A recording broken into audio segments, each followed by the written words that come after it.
Hey guys, and welcome back to the newest episode of Lost Gaming, where we're playing through .hack Infection and eventually the entire series. So I wanted to pick up here just so that you could see, since the last time I recorded, did a little bit of grinding to get the team stronger. It's going to be very important for what's coming next. So let's get ready and dive on in. One of the other things that I have done off camera that you'll see in just a second is, and this was from a tip from a .hack speedrunner named Hasher. Sorry if I butchered that name, but he recommended getting this weapon right here, Hell's Gate, because it is just overall a very good weapon.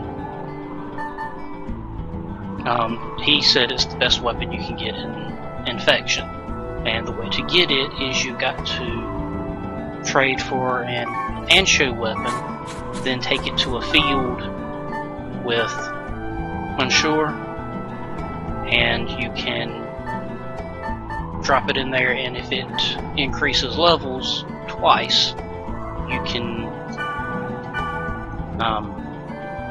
get Hell's Gate, which is really powerful. Now, we're going to today go after the field where we saw that's the girl in white being chased by the thing with the red curtain.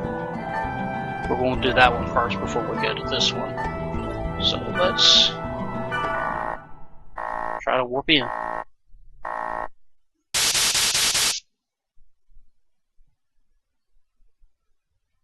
So we see it's a protected field, but we've got everything we need to gate in.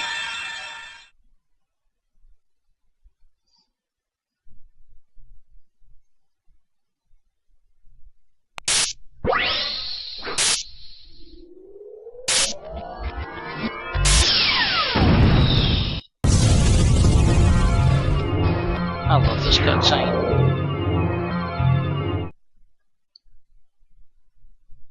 So I feel like it shows you what's really going on when your characters gate in, and you see those 3 rings.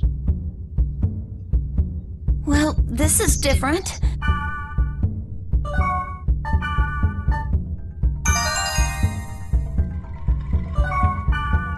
Alright, so let's go ahead and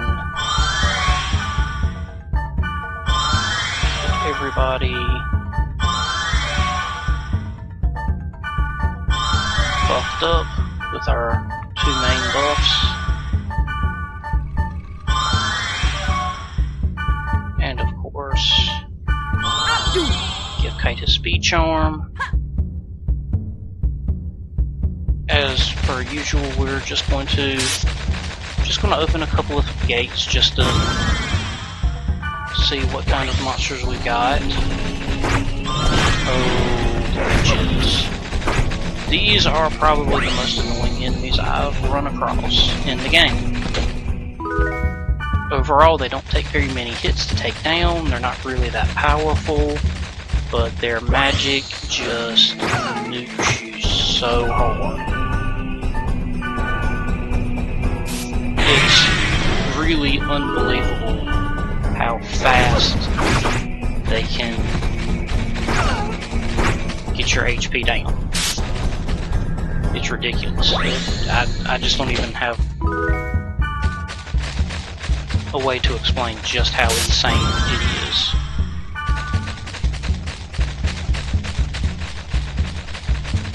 When I was grinding, I ran into a bunch of those, and I hated it. Let's see. Probably not going to be able to get anything nice. This might work though. Let's throw that in. Let's see what we get. So there's Monsieur. Was it a golden Or Grandpa, I axe should you say. brought? Sorry. Or was it a silver axe? What? Neither one? Let's see. See you. All right. So I took the Diabolic Wand, which was kind of average, and it raised a level, but that's not a bad spell right there.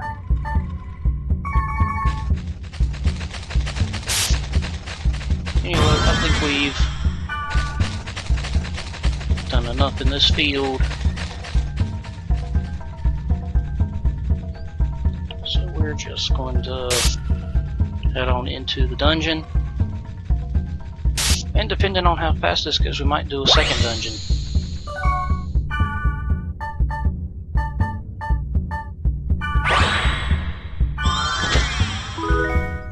Hanging out on the .hack network Discord server has been really great for finding out a lot of information. Hashert, the user who has been doing speedruns, has been doing a lot of talking with a user named Zhu Yuan. Again, sorry if I butchered that completely.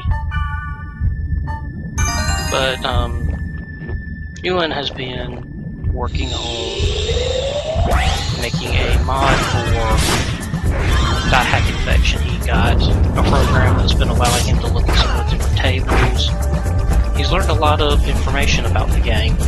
Just things like what kind of treasures will appear in treasure chests on the field, risky treasure.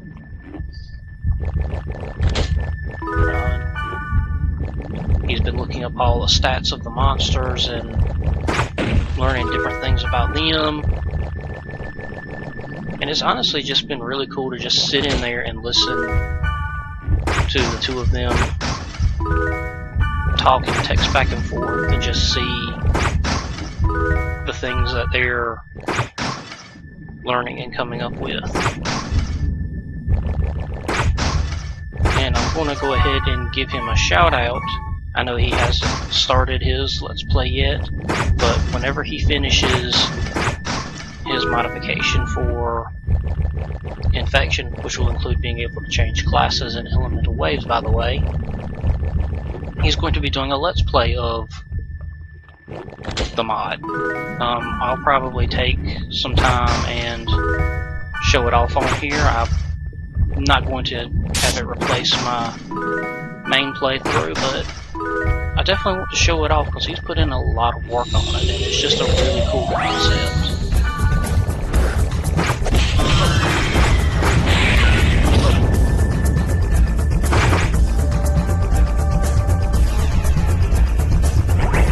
And so far, I'm really glad that I took the time to get my characters buffed up some before I came and did this.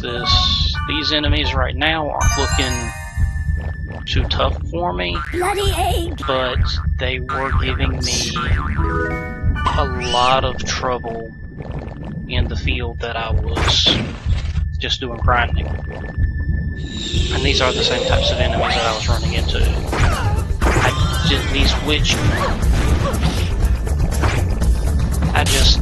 They have become my most hated enemy. Bloody egg.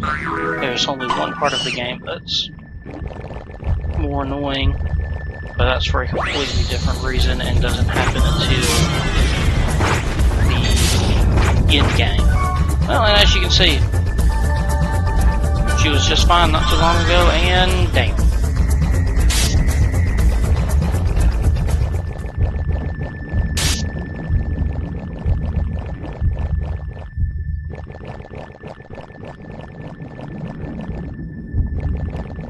Hopefully by the time we get down to fall, she'll be... And doesn't look like we'll have much more to do.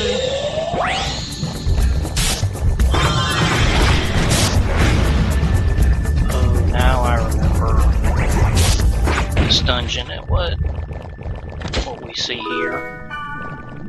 This is actually a really cool concept that they do revisit in even the later series. Open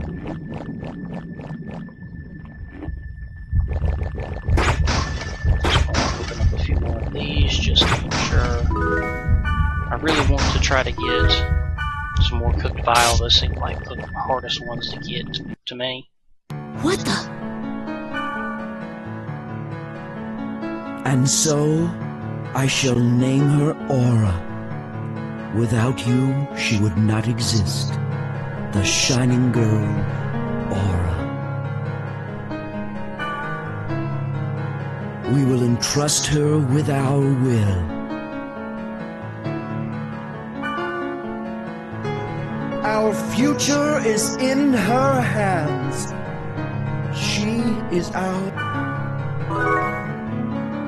Welcome to the White Room, or one of the many White Rooms. What is this? I don't know, but Aura is probably that girl. Good guess, Kai. You mean the girl who gave you the bracelet? Yes. I just think it's her. Look! There's more over here! Shunning the field, broken by wave, the shadowed girl whispers, surely I will return. Alas, the truth unbeknownst, awaiting her at journey's end, eternal mourning for her land.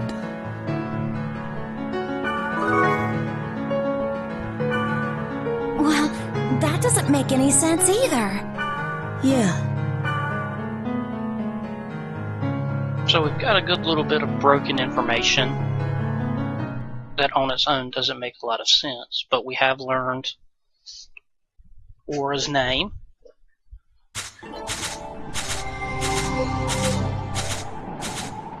Well, if I find anything, I'll email...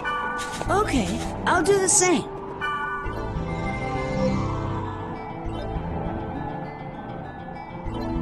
Yeah, and since that definitely went a lot shorter than I had anticipated it to do so, we are going to take... Let's take Mistral. And we'll go do that field that Gardenia gave us. So let's give you this one.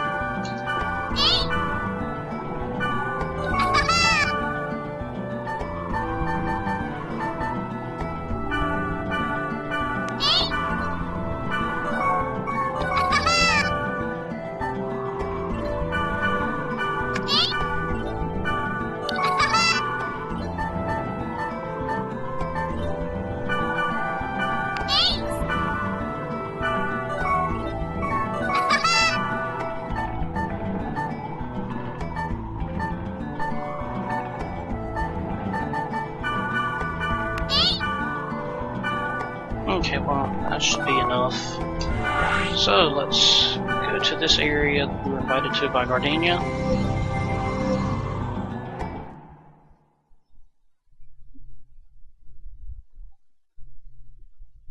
We'll go ahead and knock that out of the way, and maybe when we get finished, we'll have some more stuff that we can do. Do you think a Hitori Shizuka would grow here? That's what you're looking for? I hope you can find it. Not here. It blossoms, then falls quietly on the mountainsides. You're a real romantic, Gardenia. Shut up. Kite always seems to know just which buttons to push.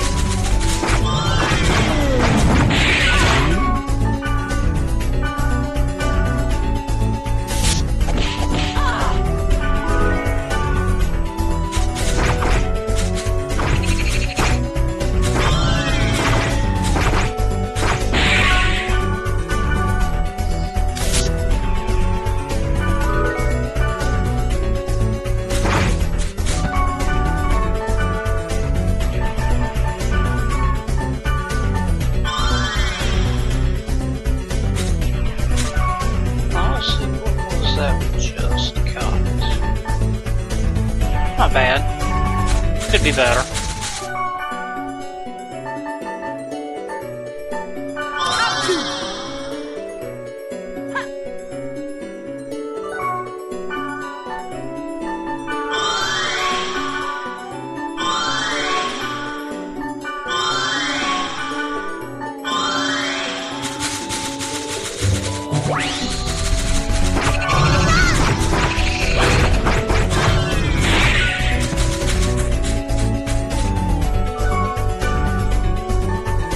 Kind of see that when told to use skills and actually do something, Mistral kind of just destroys anything in her path.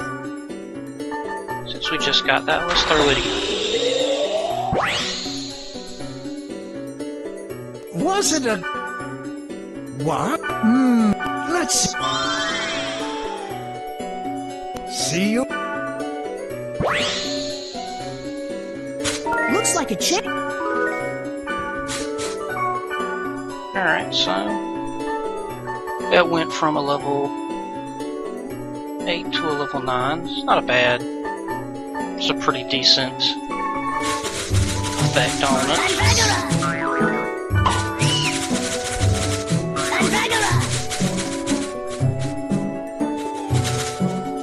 I've mentioned this before, but it always is repeating. Always pick up grunty food as you find it. The grunties become pretty important later in the game, and even pretty early on they are good to keep track of, just because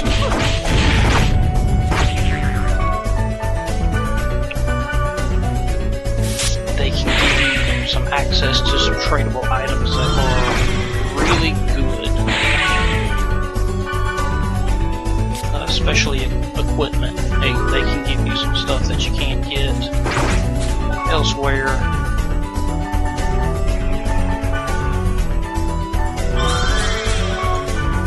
And just always good to be able to get more grunties than just a noble grunty.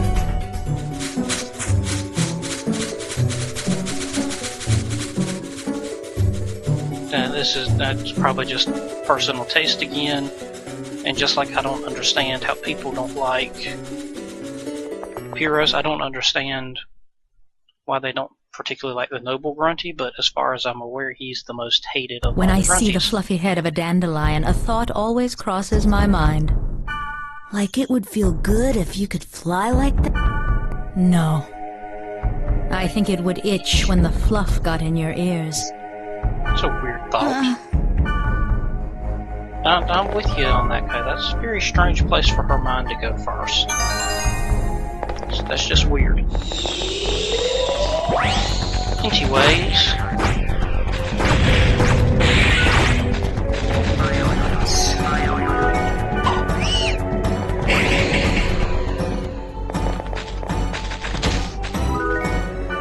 If you're going to grind some golden eggs, that would be a great place, because you can go in and out and keep getting golden eggs as much as you want right there.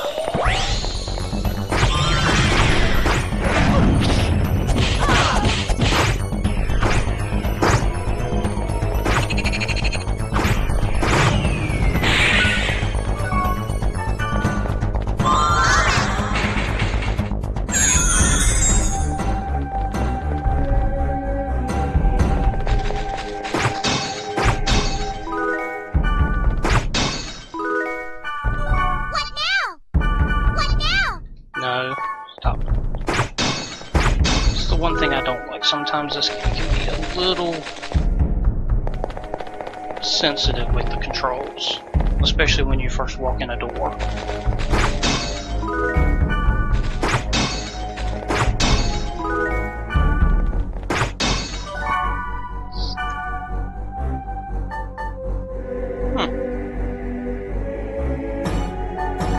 Actually, I might just go ahead and get that from her. Or maybe not.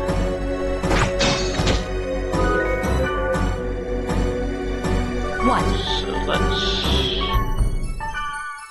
try this again. get rid of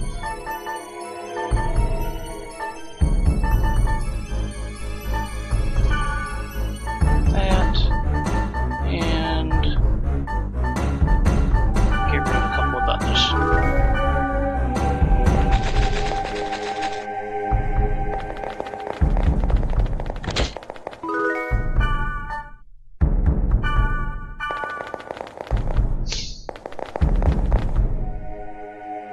Alright, so no weird comment from Gardenia this time.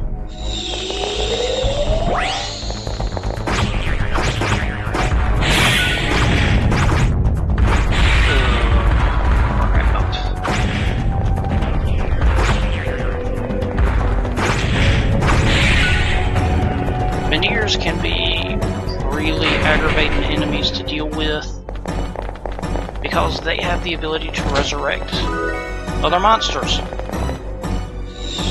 Ordinarily, I recommend going after them first just to get rid of them.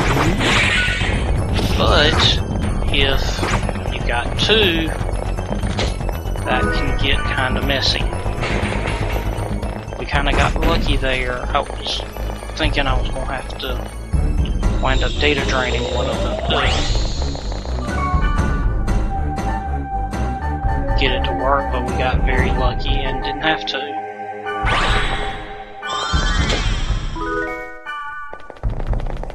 And just because I want to, I'm just making sure I open every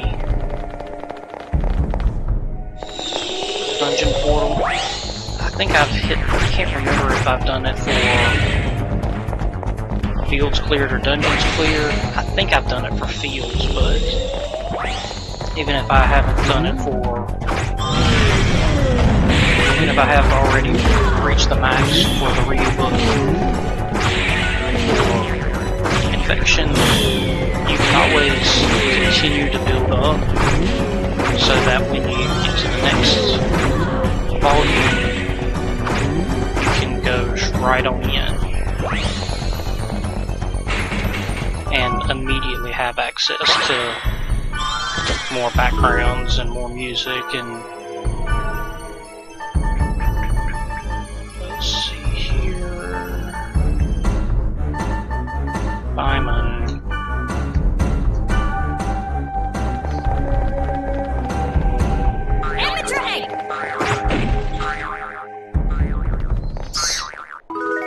As a speedrunning tactic, Hashert highly recommended a lot of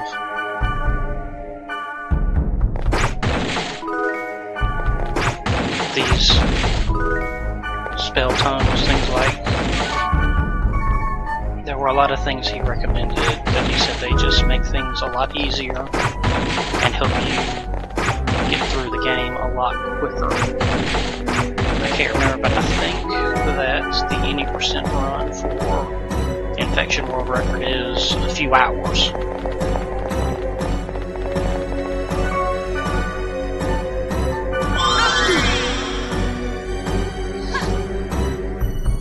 So he definitely knows what he's talking about with that. It's just for the most part, I'm not really trying to speedrun this game. I'm trying to just do a regular playthrough and get everything that I can. If I remember correctly, because of the way the Ryu books are set up for Infection, the minimum amount of time that you could take to do a 100% playthrough is 60 hours. Because that's the length of time that you have to play to get the last Ryu book item. Now, I might be thinking of all the way through, he wasn't really specific when he mentioned that. So that would make a lot of sense that it's 60 hours for all of them.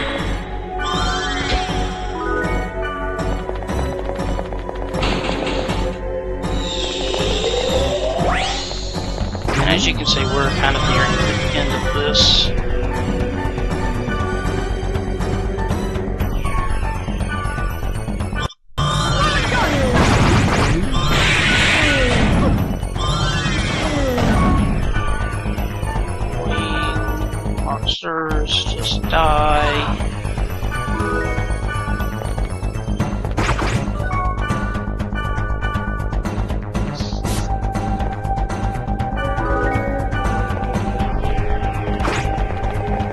also really interesting to watch Hashard and Julian talk about the things that are necessary for the game to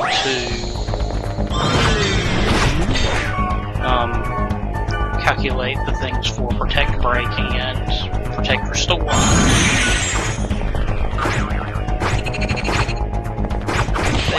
They've done a lot of research on just the basic mechanics of this game, and it's a surprisingly deep game.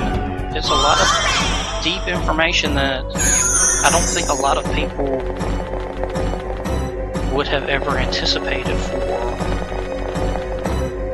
a game like this. They really tried to make this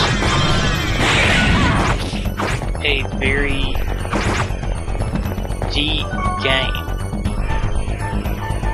and I feel like they actually succeeded very well. I think they did a phenomenal job in trying to create not just a game, but an experience.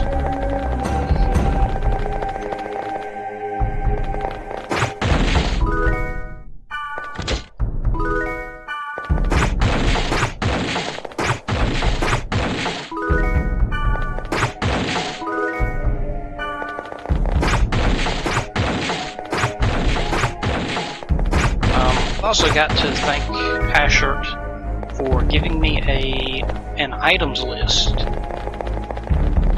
The item list he gave me is one that he pulled straight from the game's code, so it includes everything, including rare items and unavailable ones that you can't get, things that you don't need to complete the item completion quest, but just having an actual complete list and being able to check off things as I find them and get them and store them is going to be a big help, because probably the most difficult part of the item completion quest is just learning everything or finding everything that you need to keep track of all of them. So we're here at the God statue.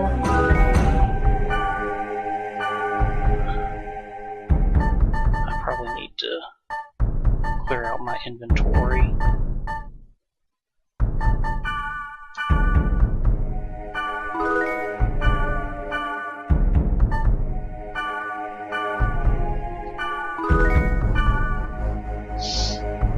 Did you ask me to come along so I could find...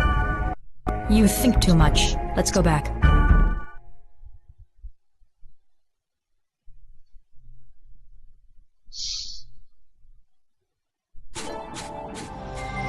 And so with that, she gave me the Graceful Book, Physical Accuracy +1. Super, that one, we finally got one that is just an extremely useful item. But we'll go ahead and wrap this episode up in just a minute, but let's go through and let's see if we've got any new things that we can get in our reading books.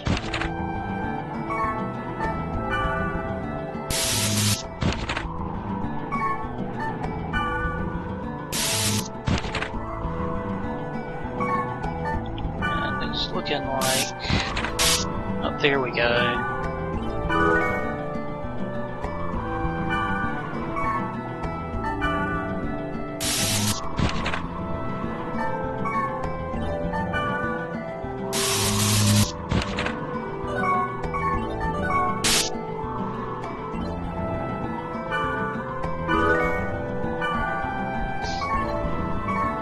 So we got a few things.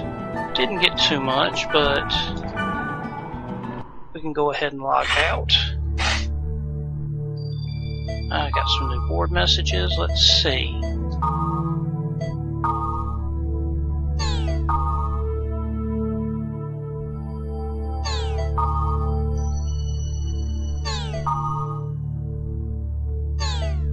So this character named Alf has gone missing after he went to a field that's now protected. Sounds like some information we could use.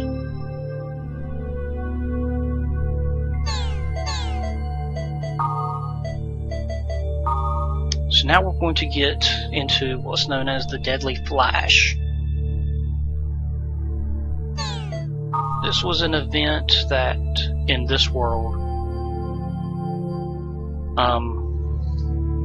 caused a lot of people to get sick and some to even die.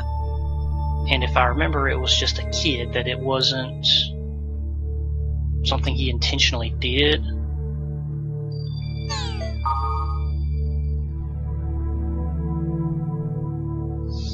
And it was because of this that they kind of outlawed computer games for a little while. That's why the world is so big. It was one of the first ones to be allowed back on Ultimate OS when the World Network Council was formed. And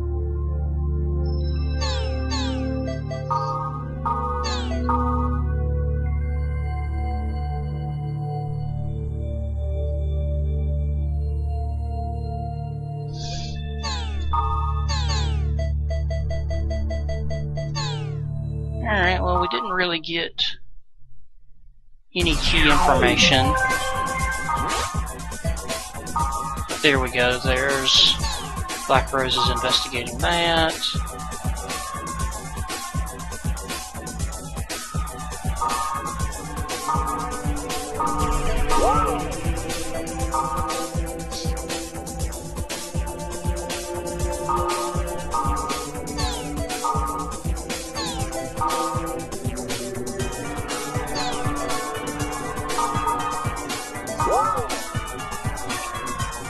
Alright, but with that, we're going to call it an episode, and I'll see you guys next time.